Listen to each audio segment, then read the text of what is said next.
coba kembali ke materi ya tadi. Ada karakter candle, ada struktur, kemudian ada level. Di dalam karakter candle ada momentum, ada rejeksi ya seperti ini ya. Momentum dan rejeksi. Momentum itu adalah candle yang tebal, rejeksi itu adalah candle yang ditolak atau sumbu yang muncul di sana. Sehingga ketika ada candle yang tebal seperti ini namanya momentum. Ini candle momentum ya. Kemudian di sisi bawah yang ada sumbunya, maka ini disebut dengan rejeksi. Walaupun panjang, kalau ada sumbunya berarti ada kekuatan bullish, ada kekuatan buyer di sana. Kemudian sisi dari high dan low-nya ya, perhatikan ini adalah karakter candle-nya. Dia panjang, kemudian di sini mulai ada penolakan. Biasanya ini kalau panjang masih ada mencoba untuk kembali menguat lagi. Terbukti berikutnya masih naik lagi, bahkan mencoba untuk breakout di levelnya, tapi gagal. Artinya ditutup di atas level, tetap ini disebut dengan breakout yang gagal.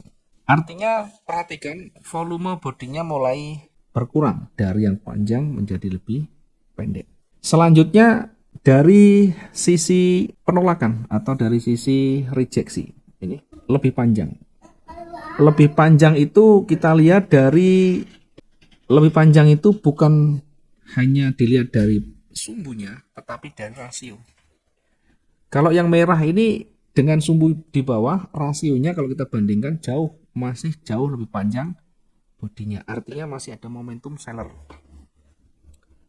Sebaliknya yang kedua, ini memang kalau kita lihat dari sisi ukuran, sumbunya ini masih panjang sumbu sebelumnya. Tapi dari segi rasio ya, antara sumbu dengan body ini seimbang, bahkan lebih panjang sumbunya. Artinya penolakan bullish itu jauh lebih panjang. Dari sini minimal kita sudah bisa membuat satu simulasi.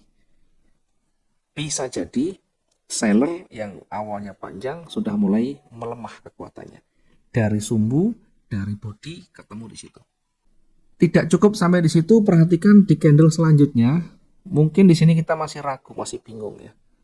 Apakah ia mau berbalik, apakah ia dia lanjutnya. Perhatikan selanjutnya. Candle warna hijau ini mencoba untuk kembali menekan. Seller kembali turun ini. Sampai di 16.45 ya.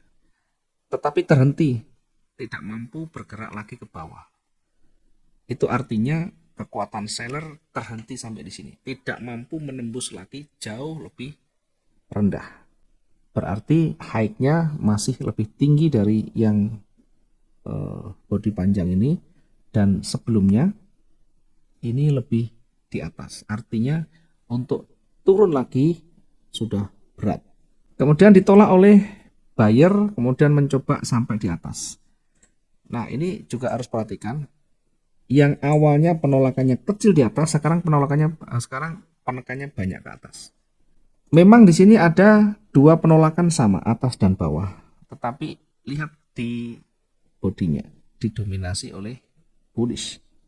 Itu artinya kekuatan ini bisa menjadi betul-betul menjadi petunjuk bahwa akan ada proses atau akan ada pembalikan arah.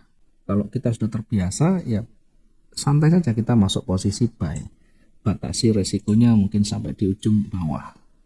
Pakai SL atau pakai limit atau pakai stop atau bahkan kita close manual nanti ya. Yang terpenting sudah ada simulasi untuk kita mempersiapkan saat market itu tidak bersahabat dengan yang kita analisakan. Targetnya di mana kalau kita ambil posisi buy ya? Targetnya ya sama. Kalau kita lihat ini levelnya di sini. Kalau kita ambil posisi buy misalkan di candle selanjutnya juga tidak realistis kalau kita mengambil di sumbunya. Kenapa? Karena terlalu jauh.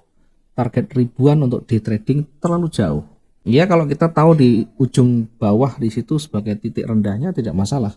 Yang jadi pertanyaan kita ke depan kan betul-betul belum tahu persis. Karena itu yang realistis sesuai dengan sistem yang kita gunakan, sesuai dengan target kita saat kita terbiasa menggunakan entry. Kalau misalkan target saya hanya 300, ternyata dia panjang sampai ribuan. Ya jangan disesali, belajar kita disiplin. Mungkin rezeki kita sampai di situ. Kalau kita tahu, andekan kita tahu panjang sampai segini, ya tentu tidak perlu kita dari pagi harus bersusah payah analisa. Cukup kita entry jam-jam tertentu yang berpotensi naik, dan lotnya diperbesar. Ya. Tapi sayangnya tidak ada yang tahu. Sayangnya tidak tahu persis pergerakan ini mau kemana, arah yang pastinya. Yang kita lakukan hanyalah membaca kemungkinan terbesarnya. Oke, selanjutnya masuk ke penanda ya. Kalau kita lihat, kalau kita perhatikan dari segi chart pattern misalnya ya. Oke, kita coba lihat dari sisi chart patternnya ya. Ini adalah beberapa contoh dari chart pattern yang muncul di sana ya. Mungkin kita sering menemukan hal-hal seperti ini atau pola-pola seperti ini dengan nama yang berbeda-beda, apakah symmetrical, triangle, apakah flag, apakah double bottom, apakah rectangle dan sebagainya. Apapun namanya, yang perlu saya highlight, yang perlu saya garis bawahi adalah support resisten. Yang perlu digarisbawahi adalah support resisten. Ketika harga bergerak turun misalnya, ketika harga bergerak turun dari sini, kemudian bergerak lagi sampai di bawahnya, demikian juga yang bawah. Ini dari sini, low-nya, kemudian naik, kemudian turun lagi, naik lagi. Dari sudut yang terbentuk, ini masih menuju ke atas. Gampang cara kita tarik ya. Di sini dari titik-titik itu kita tarik ya lurus saja. Lurus itu bukan hanya ke kanan atau horizontal, tapi mengikuti dari titiknya. Sehingga nanti akan membentuk satu pola. Apapun namanya, yang penting kita ikuti garisnya, kita temukan di sini. Ketemu. Nah, nanti strateginya bagaimana? Strateginya breakout atau reversal. Breakout berarti dia lewat dari levelnya. Kalau dia lewat dari atas, lewat di resistennya, artinya ada peluang untuk kita ambil posisi buy. Demikian juga ketika dari pergerakan naik turun ini, yang breakout itu di bawah. Di sini ada supportnya, ternyata di break di sini. Maka ada kemungkinan pergerakan ini akan jauh lebih dalam ya turunnya. Tentu nanti sebelah kiri juga kita lihat apakah di sisi sebelah kiri sudah terbentur dengan support di bawahnya lagi atau belum. Ya, kita nanti amati di situ. Jadi ini hanya memberikan gambaran ya bahwa yang paling penting di dalam pergerakan itu adalah support resisten. Apakah membentuk satu garis lurus, garis miring, garis lengkung, tidak peduli. Ya, contoh sebelah sisi kanan atas ini sama. Pertama dia naik. Kemudian turun, naik lagi, turun lagi, naik lagi. Gampang saja, ujung-ujungnya kita tarik menjadi garis. Yang di bawah ujung-ujungnya kita tarik garis, ketemu di sini. Kalau dia masih bergerak naik turun ya kita ikuti dia sampai breakout. Breakout dari garis. Kalau breakout di atas ikut buy, breakout di bawah ikut sell. Ada kalanya membentuk garis lancip atau garis datar. Ada kalanya juga nanti terbentuknya seperti ini ya.